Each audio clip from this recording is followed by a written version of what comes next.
Short drama है उसमें देखेंगे कि चित्रकेतु महाराज का तो वो एक परम जो वैष्णव जो शुद्ध भक्त वो कैसे बने, तो उनकी लाइफ का पहले का हाल हम लोग देखेंगे।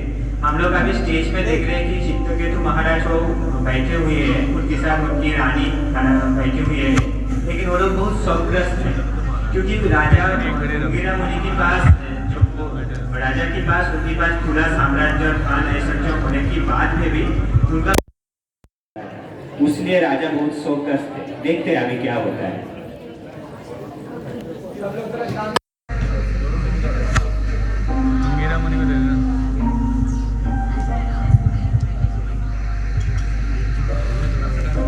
ऐसा शौकग्रस्त अवस्था में अंगिरा मुनि का प्रवेश होता है। मुनिवर प्रणाम। प्रणाम मुनिवर प्रणाम। आइए मुनिवर विराजिए।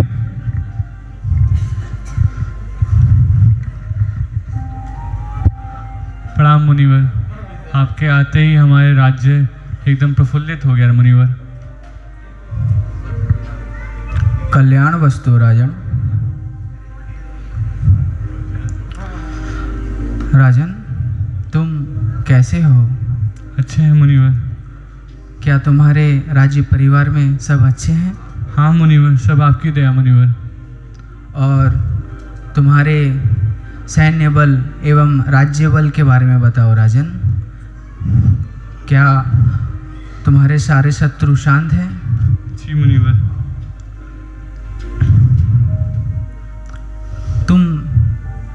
तुम्हारा राज्य सफल लग रहा है राजन, परंतु मैं तुम्हारे चेहरे में एक असंतोष का भाव देख सकता हूँ। इस असंतोष का भाव क्या कारण बताओ राजन, तुम क्यों परेशान हो?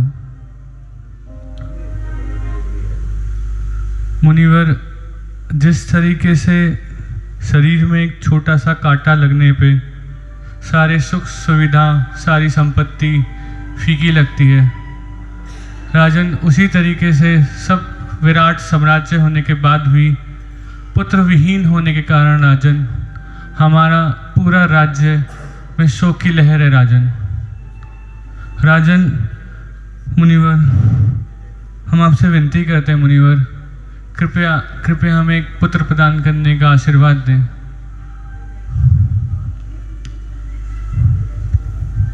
राजन,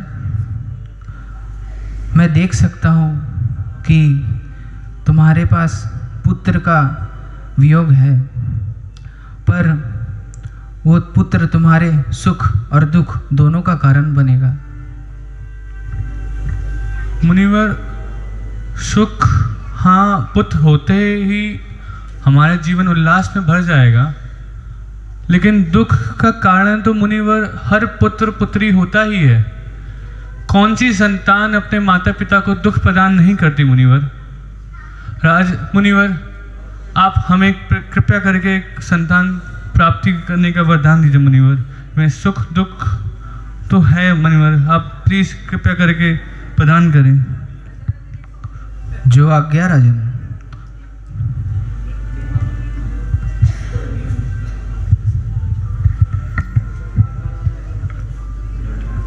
ये लो राजन, मैं तुम्हें ये दिव्य फल देता हूँ।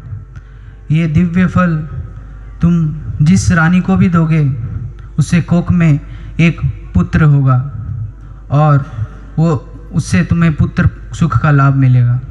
परंतु राजन याद रखना मेरी सारी बात, वो सुख और दुख तुम्हें दोनों देगा। धन्यवाद मुनिवर, बहुत बहुत धन्यवाद। कल्याण वस्तु राजन, मैं चलता हूँ।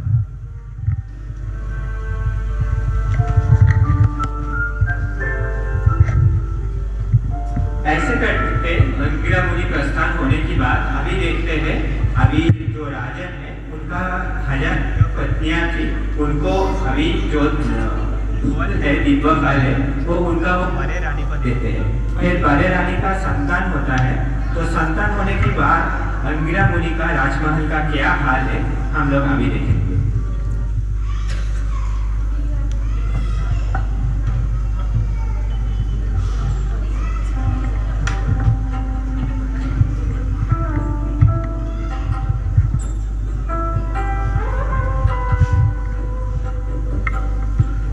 राज्य में तो किलकारी फैल गई। हाँ स्वामी, देखिए कितना अच्छा खेल रहा है हमारा बेटा। बड़ा मनोहर है, बहुत मनोहर है, हृदय को एकदम शीतलता प्रदान करता है। मेरा सबसे प्यारा, मेरा सबसे दुलारा, मेरा बेटा।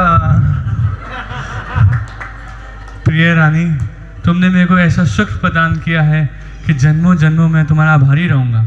आपका बहुत बहुत धन्यवाद स्वामी, आपने मुझे चुना, मुझे मेरा प्रिय दिलाया आपने। रानी चलिए, आइए इनके कुछ व्यवस्था करते हैं, आइए। अवश्य स्वामी।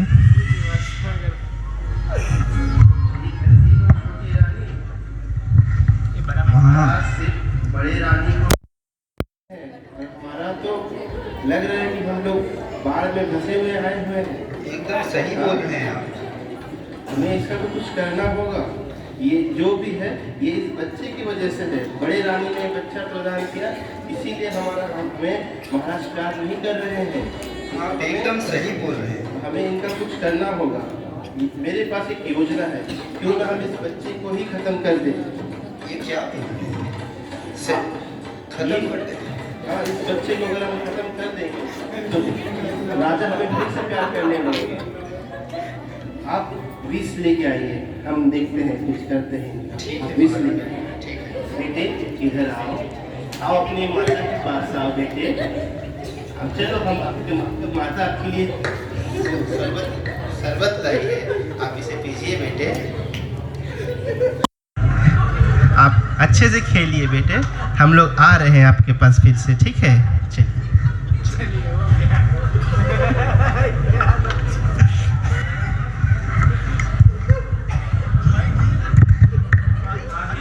ऐसा जहर पीना की वजह से हम लोग देखते हैं चित्रकेतु महाराज के संतान का मृत्यु हो जाता है। अभी हम लोग देखेंगे चित्रकेतु महाराज का हाल क्या होता है। नहीं बेटे, बेटे क्या हुआ आपको? बेटे मेरे प्यारे, मेरे प्रिय, आपको क्या हुआ? बेटे उठो प्लीज, प्लीज उठो बेटे, प्लीज कृपया करके उठो। राजन देखो ना, राजन प्रिय, मेरे बेटे को क्या हुआ? राजन, राजस्वामी,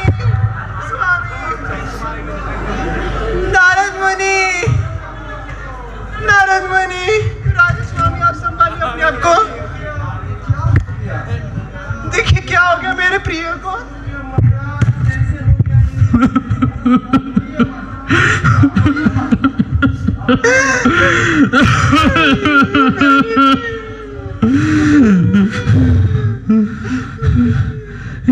ये दुख, पुत्र वियोग का दुख। ऐसा शोक अवस्था में उठ जाओ। नारद मुनि और अंगिरा मुनि का प्रवेश होता है। देखते हैं नारद मुनि और अंगिरा मुनि जाने के बाद क्या होता है।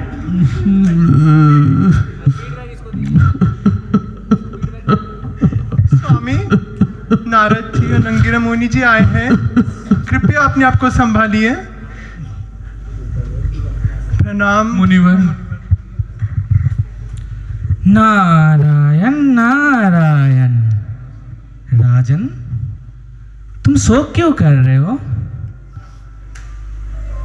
ये तो सिर्फ शरीर का मृत्यु हुआ है, और ये शरीर सब तो हम लोग के पोशाक की तरह है।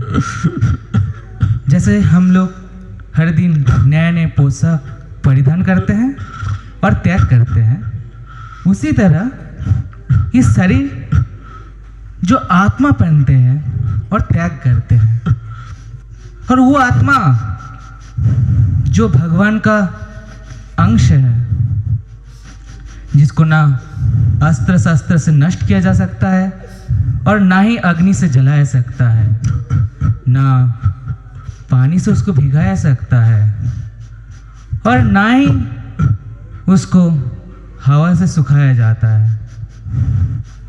और तुम सिर्फ शरीर के लिए विलाप कर रहे हो। हाँ राजन, ये शोक गलत है राजन। आत्मा तो शरीर और एक के बाद दूसरे शरीर बदलती रहती है। तुम इस मृत शरीर के लिए शोक ना करो राजन, ये तो मृत शरीर है। कैसे और तुम मुनिवर? तो सिर्फ इस जन्म के माता पिता हो। तुम उस आत्मा जो परम पिता कृष्ण उनसे आई है, उसके तो पिता नहीं। तुम शोक ना करो राजन, तुम शोक ना करो। मुनिवर, ये विधाता का कैसा नियम है? मुनिवर, ये हम लोग देखते हैं जो नारद मुनि है राजा की सोच को देख के उनकी पुत्र को थोड़ा देर के लिए वो आत्मा वापस आ जाता है और उनका पुत्र को तुरंत जीवन दान मिल जाता है। उसी बात उनका पुत्र क्या कहते हैं अभी हम लोग देखेंगे। नारायण नारायण। अगर आत्मा भगवान के पास चले गए तो वहाँ पर वो सबसे ज़्यादा खुश है। तुम्हें अगर विश्वास नहीं होता है तो मैं तुम्हें दिखाता हूँ। हे बालक, उठो बालक उठो। तुम्हारा माता पिता तुम्हारे लिए विलाप कर रहे हैं।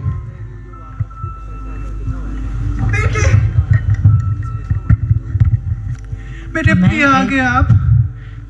मैं एक जीवात्मा हूँ। आप कौन हैं माते? मैं आपकी माता हूँ प्रिय।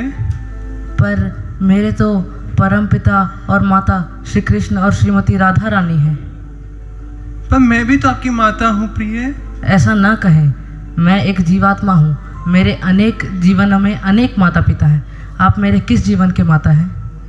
मैं इसी जन्म की आपकी माता हूँ, इसी शरीर की। आप मेरे से ही आए हो। ऐसा ना कहें, मेरे परम पिता मेरी राह देख रहे होंगे। मुझे जाना चाहिए। आप मत जाओ मुझे छोड़ के, मैं आपकी भी राह देख रही हूँ। आप मेरे लाइफ में आ जाइए, मेरे जीवन में आ जाइए, प्लीज मत छोड़िए। मुझे जाने दे माते। नहीं प्रिय, मत जाओ प्रिय, मत जाओ प्लीज। कृपया करके मुझे मत छोड़ो, मत छोड़ो। नहीं मत छोड़ो। अभी पुत्र के मुख में जो उनका शरीर का क्षणस्थायी जो स्वभाव है कि उनका जो माता और पिता के साथ पुत्र का जो संबंध है वो क्षणस्थायी होता है। हर जन्म में एक आत्मा को नया माता नया पिता मिलते रहता है। तो इसकी वजह से शोक करने के लिए राजन का पश्चाताप हुआ और उनकी बात उनको समझ में आया कि ये देहजात जो उनका शोक का कारण था। तो अभी उनकी बात उनका वो शोक मोचन होने के बाद उनका भगवत प्रेम को प्राप्ति करने के लिए राजन ने प्रयास किया और नारद मुनि ने उनके लिए उनका भगवान का नाम है, नाम का आश्रय लेने के लिए बोला। उसके बाद जो राजन है वो एक शुद्ध भक्त में परिणत हुए। मुनिवर,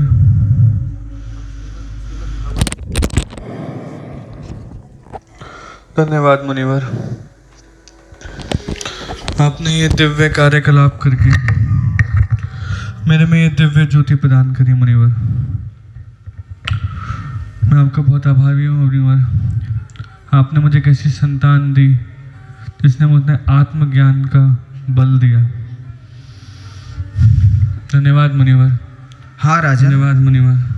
अतः तुम अब ये शोक ना करके भगवान कृष्ण की भक्ति करो, उससे तुम्हारा सारा शोक चला जाएगा और तुम्हें ये पुत्र वियोग से भी मुक्ति मिलेगी और अनंत प्रेम का आस्वादन मिलेगा राजन। इसीलिए भगवान के शरण में जाओ। हरे कृष्णा। तो ऐसा करके हम लोग का ड्रामा अभी खत्म होता है। तो हम लोग ड्रामा में राजा की रोल में किए हैं हम लोग का उमंग प्रभु, के रोल में किया है वरुण प्रभु, और जो मुनिवर के रोल में अंगिरा मुनि का रोल किया है हम लोग का राहुल प्रभु, उनके साथ नारद मुनि का रोल किया है, और जो राजा की और दो पत्नियां थे उनके रोल हम लोग किया है तन्मय वरुण प्रभु, तन्मय प्रभु। हरे कृष्ण।